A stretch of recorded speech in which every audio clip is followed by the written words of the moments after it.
All right, that is the point I was trying to make. Let's transition to the question of fertilizer and start by listening to the president on the warning he gave yesterday.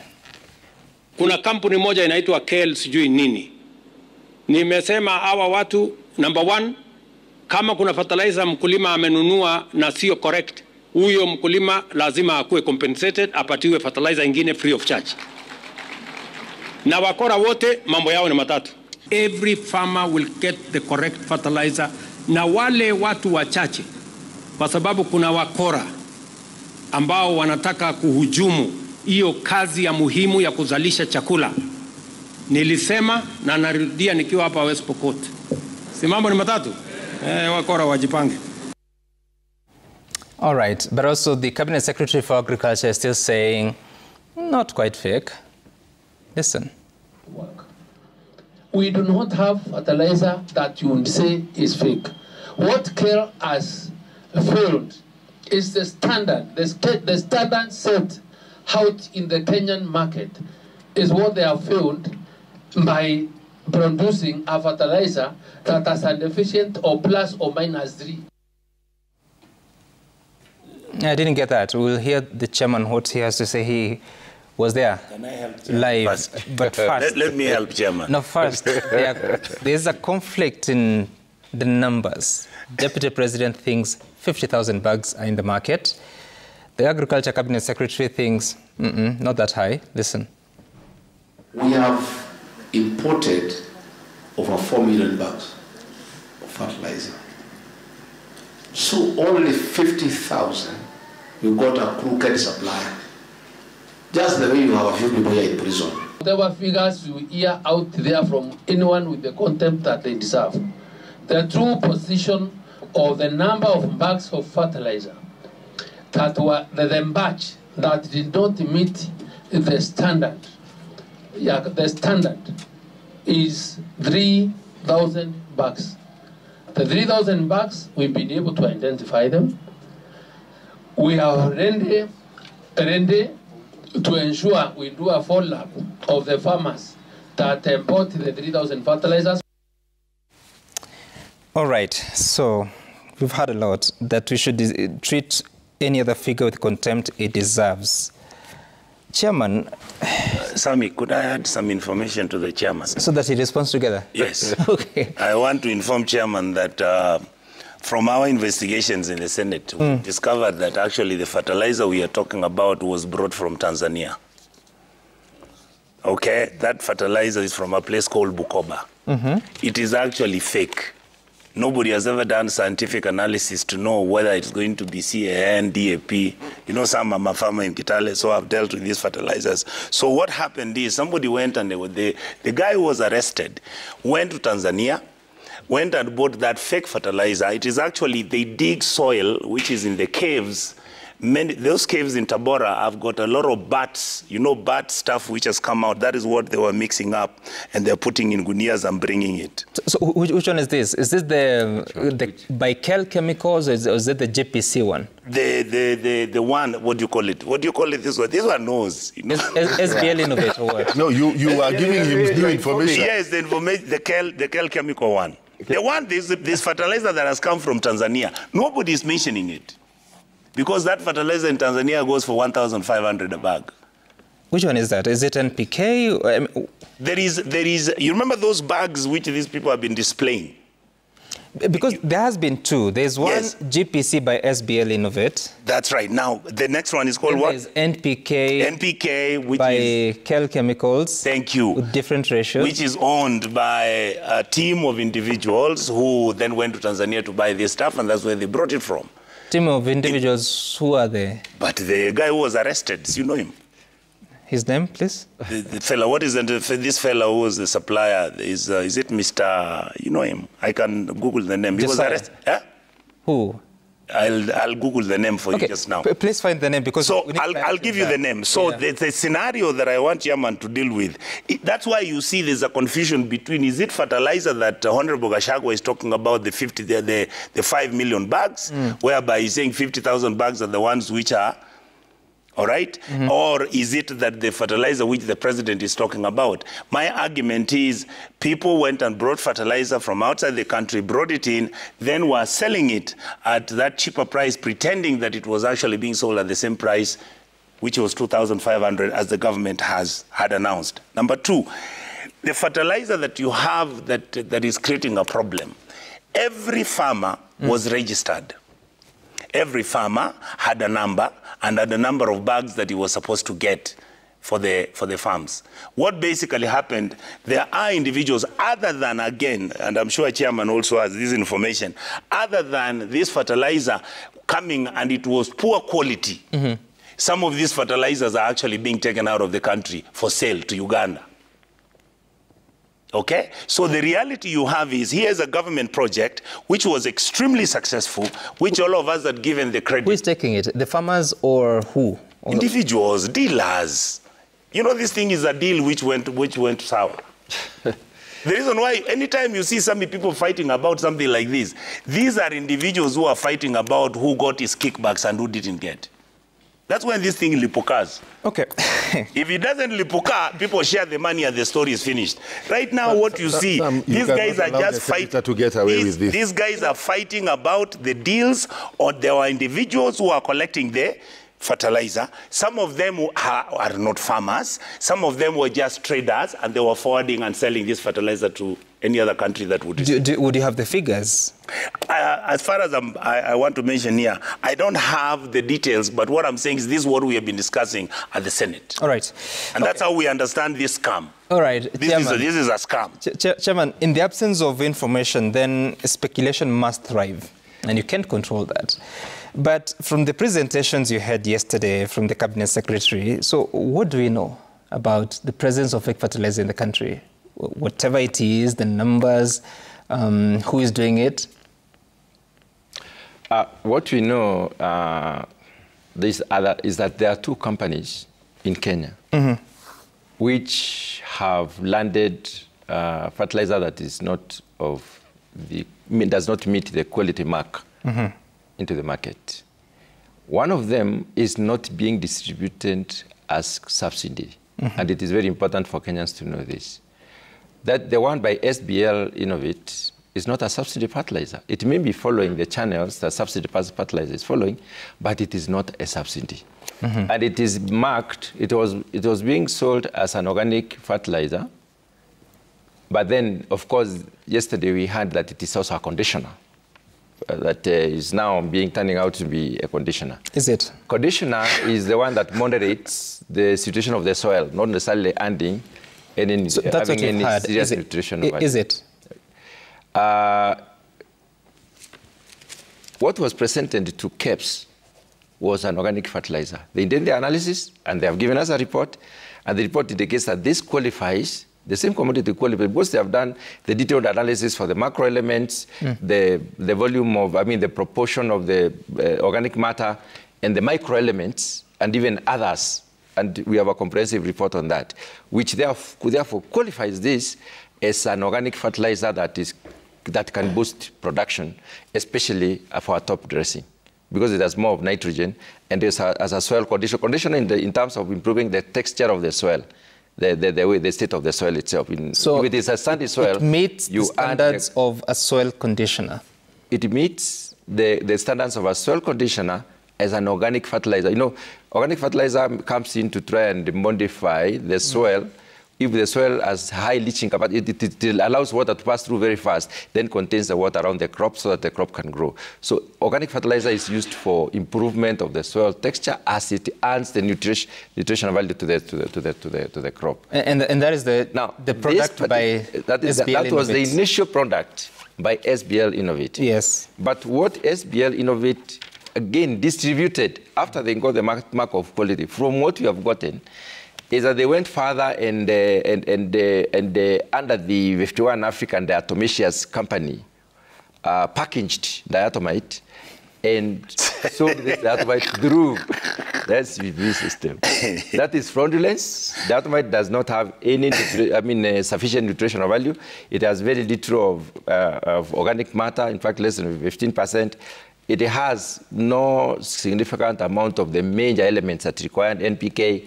It has a few trace elements that are not very necessary. So it is simply, it's not a fertilizer. And even the conditioner, as a conditioner, because it has a little bit of lime, but it doesn't have sufficient lime to bring down the pH, to bring up the pH from, if it is acidic, bring it to around neutral.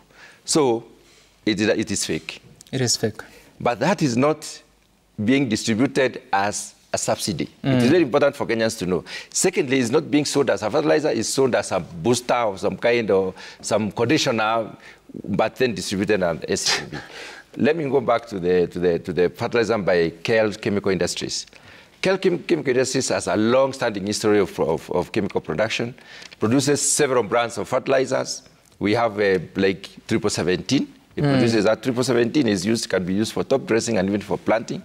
It produces also NPK 2555. It produces NPK 916-6, which is a top dresser. If you see the nitrogen is high, or NPK 28 and so on and so forth. It even produces the 2323, which we use for planting. Now, these elements, 2323 means nitrogen is 23, but phosphorus is 23. Phosphorus is for root development, nitrogen is for the vegetative growth. When you see the K, it's basically for the fruits and the flowering. That's why that's why the three elements are being used. So anything else comes in now to add the traces that are required. There are three fertilizers that have been banned, or rather removed from the market from Cell Chemical Industries. This is Kelphos Plus, which is being distributed as a top dresser, as a planting fertilizer. Kelphos Plus, it means when you see Kelphos, it is a chemical which has phosphorus, the phos. Then there is Kelphos Gold, which has also been removed from the market, and the 10-2610. 10-2610 is an NPK, which has 26% of the potassium. Potassium, for the phosphorus, which is used for root development and therefore can qualify as a planting fertilizer. Now, when these were taken by the government institutions and analyzed, they were found not to have the sufficient quantities, or rather prescribed quantities, or other proportions of these elements, and therefore they were removed from the market as substandard. They don't meet the standard. Now, I have not heard of any fertilizer from Tanzania. I know KL's Chemical Limited as an industry in this country at Thika, and it has been producing not only the fertilizers but other chemicals as well, and has already qualified for a mark of gold from the Kenyan Bureau of Standards. However, this particular situation, the products they put into the market this time around has jeopardized their position. So question, the 10-2610, yes, that's what you said, right? Yeah, 10-2610. Is it a standard? 10-2610. Is it standard content? You see, any fertilizer can be standard depending on the nature of the soil. What ideally we should do is do soil analysis, soil sampling and analysis. Once we analyze the soil, we'll know what does the soil require so that we can improve the health of the soil to grow a crop better. And in this particular respect, 10-2610 can be useful depending on the type of soil, which does not require a lot of nitrogen, which does not require a lot of potassium, but requires phosphorus for us to produce crops. However, if the Bureau of Standards or laboratory, the KFIS laboratory takes this sample and realizes that it actually doesn't have 10-2610, it has probably 8-23-5, then that's a substandard product because it's not listed.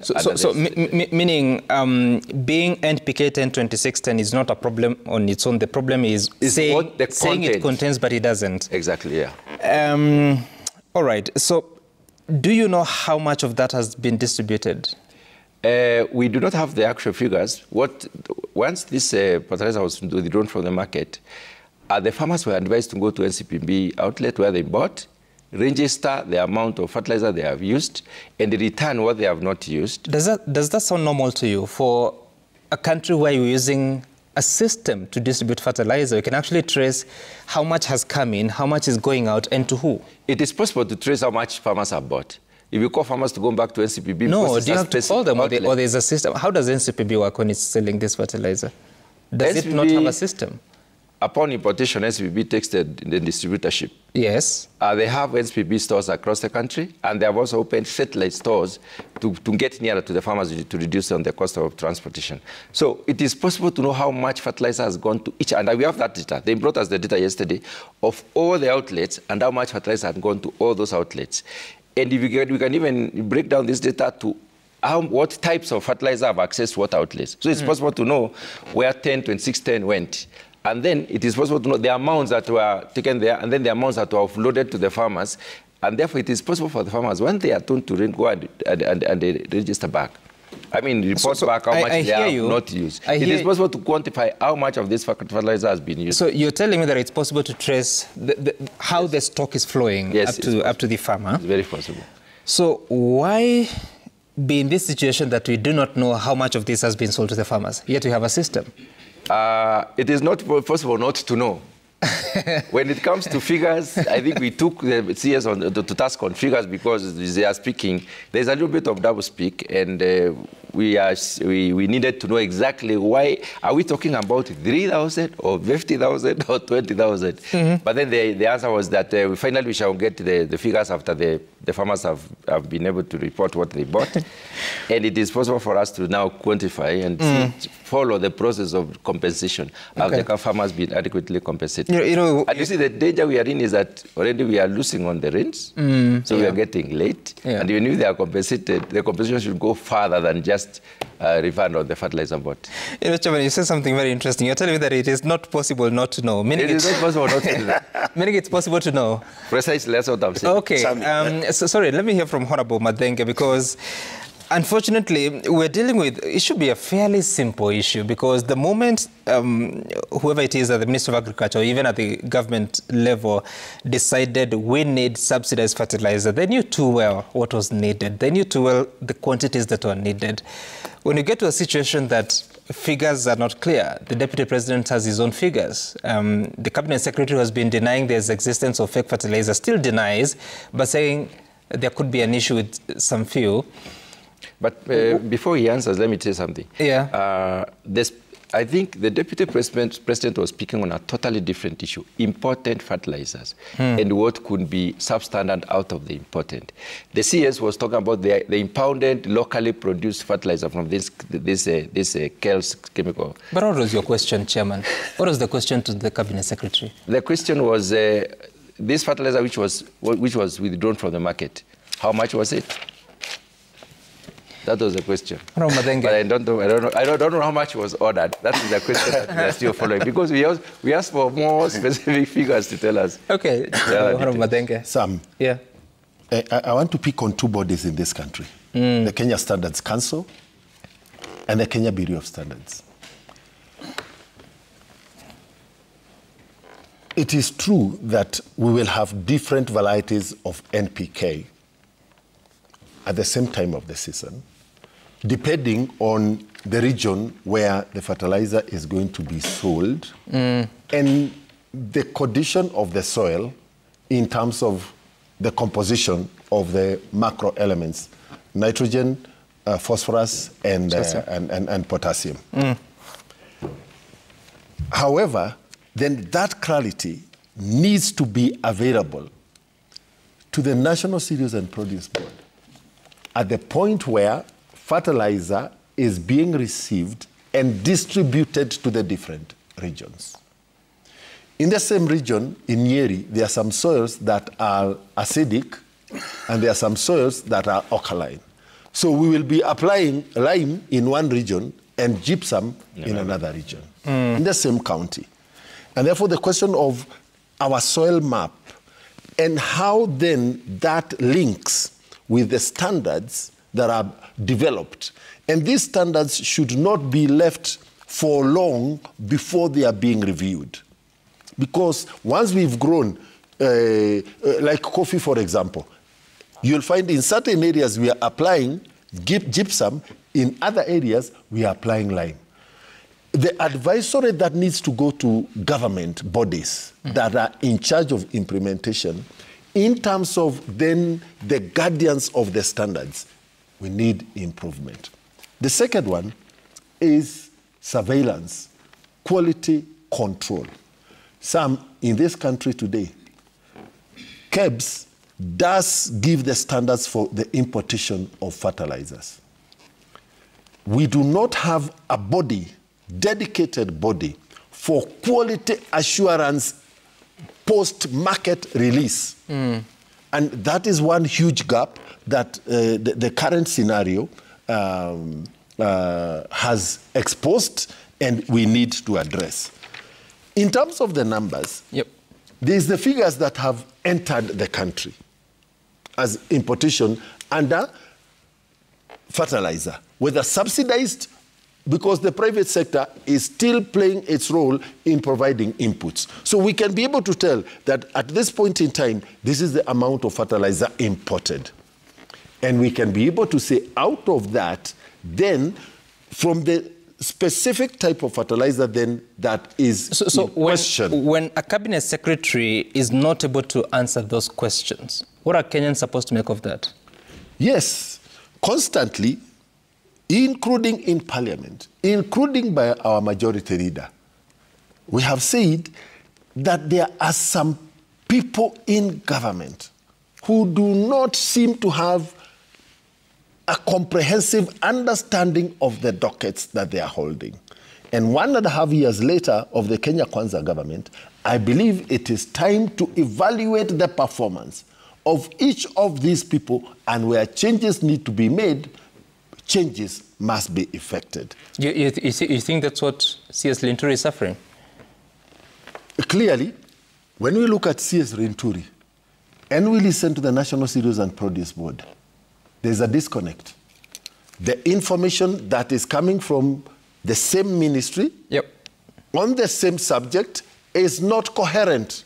It's not speaking to each other. There is a gap. That gap needs to be addressed. All right. Whether it is the briefing that the CS is getting from his technical people. Could I just say a small thing? Sorry, Senator. I'll give an opportunity, but I want to hear from Chairman because, and I asked this question yesterday, I didn't find an answer, so let me try today because I have the agriculture chairperson. So there were donations from Russia and from Algeria, and it appears they were used for blending of fertilizer. Do you know how that is flowing, and if that advantage is passing on to the farmer or it's going to the private entities that are doing the blending? I know of, not know the actual quantities that came from Russia and what came from the other one is Morocco? You said Russia? There's Algeria. Algeria. Yes. I know of, not really the actual quantities, and the company that is supposed to be blending. The idea is I may not be able to confirm how much of that is being used, has gone to the subsidy. What I know is that the subsidy fertilizer is procured directly. So if a country receives donation, where do they go? Donations basically will be distributed as such. They'll be given as donations. And that's what I'm saying. If the idea is to reduce the cost of the commodity, the final commodity, then we can use probably such donations to cut down the cost through the blending process. And that is why we are looking at. And that should be traceable, isn't it? It should be traceable, yes. Yeah, because I'm reading a document here that Algerian donated fertilizer materials by the service providers. And the service providers are Maisha Minerals and Fertilizers Limited, Itracom Formil Limited. They were both allocated 160,000 50-kilogram bags of that donation from Algeria, and they're supposed to do the blending and deliver. So the question I'm asking is, since this is ideally free, a donation is free unless it is the transport cost, and now it's been blended, it is farmers that are supposed to use it. How much should farmers pay, and is that benefit passed on to the farmer or it remains with the blender? In a situation where a government is conducting a subsidy program, you know, in a very extreme situations, a government can also declare the need for support from other entities and other countries, and the such will still come and fit in within the distributor system. Now, in this particular respect, the quantity that comes based on the specific content of this fertilizer are basically channeled through a blending company, which now reduces the cost. And at the end of the day, as a committee, that's the we are ideal, following it's what up. you know? We are following. That's ideally what should happen. Okay. We are actually following up 3 things with the ministry. Number 1, how much of this blended fertilizer did the ministry receive? Secondly, how much of the money that we voted to the ministry to supply this fertilizer has been used to procure fertilizer? Number 3, what are the concessions? What is the difference? And how is the difference going to be used? Are we still going to factor in, is that money available to procure more fertilizer next year? Or is it available probably to do other things? Because subsidy does not have to be in fertilizer alone. For us to increase production and productivity, there are 3 things we must be very careful about. The soil health must be appropriate. We must be able to take care of the soil health in terms of the improvement of the nutritional value of the soil to sustain a crop. We must be able to get the correct seed. Without the correct seed, you may not get high yields and you may not improve on production and productivity. And the third one is the supply of water. Last year, we were advantaged by God-given rains. Those areas that never produced maize did produce a lot of maize. So the question we're asking the minister yesterday, can you actually say that last year's 70% increase in production was purely because of the subsidy fertilizer? We need to tell Kenyans the truth so that next year, if we don't get enough rain and there's a subsidy fertilizer, then we don't have a situation which we cannot explain. What was the answer? We must be able... No, he said that he has experts that he's going to... Sammy, we remain upon the experts to do the attribution. We actually asked I remember I asked the question of attribution. Let us attribute correctly. Okay. Say, out of this 70% gain, 40% was as a result of fertilizer, 30% was as a result of... And we shall be talking to the truth. Sammy. Yes, Senator. I wanted to say that I have actually sat here with my brothers and painfully listened to their academic presentations about this. This thing is very simple, Sammy. When you plant maize in Trans Nzoia or Kisii or Kuria, what you do, Sammy, you just go to either a shop or go to the National Produce Board and you buy fertilizer. There are only 2 types that come out, DAP or CAN. Normally, when you look at this fertilizer, it is packaged in bags which are 1, identifiable, number 2, which are listed very clearly what the contents of that fertilizer is all about.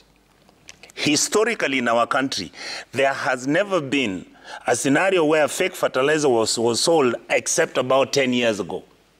And that history exists. What I am saying, Sam, is this, and I was so happy that Madenge brought the issue.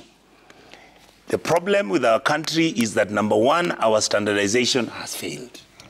That is number 1. Number 2, the quality assurance monitoring to make sure that these fertilizers are actually taken to the right distributor, to make sure that this distributor gives this fertilizer in certain areas. Because there are areas like in Transmara where you may not plant maize with CAN, but they might tell you to plant with something else. All that data is available within the county government. My honest, sincere, and feeling about all these things, this was a deal which went sour. This was a deal that does not need anybody to interrogate and discuss the science of it. No, give us the dealers. The dealers are known. People have not been arrested except 1 individual. You saw this place when you're going to Nakuru, this place where that, this soil, where these guys who are diatomite. Yeah. We saw how did this individual go to that place, there's a warehouse, and those things came out. Okay. All right? And so what I'm saying, Sam, is this. Just like we don't have standardization and monitoring of our medicines, the same thing with our fertilizer, the same thing with our water, this is the problem that we have in our country. And unless we fix that issue, we'll be just talking about this, because that is how we have allowed people to become dealers, and all they're doing is deal. Allow me to challenge Senator. We don't have time for that. It's 8 minutes already. Let me correct something, Sammy. Number 1, we cannot stick to DAP and CAN. Okay. For use of CAN and DAP for a very long time has led to acidity, acidification of our soils. So there has to be a rational way of now making sure this correcting the pH. So correcting the pH is an issue, and that is why we went back to NPK, Last year, other correctives. last year, the government didn't do that. That's why we talk about The government didn't do it last year. Challenge us to be bold enough. Last year we used a lot more of The government didn't talk about DAP and whatever. The federal was given and there it was no worked. DAP. This conversation let me is over. correct. Let me inform the Senate. So whatever that you gave, Allow me to You will do inform that the at whatever the that break. I So told you, there was no DAP. Whatever that you gave, why didn't you give it this time so that it works? okay, now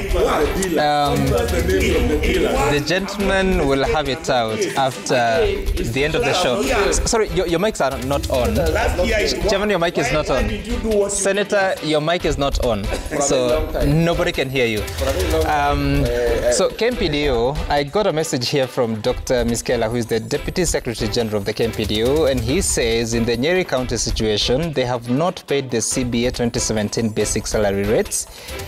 And he says that if they do not want us to go for our money from Treasury, then let them pay us our arrears.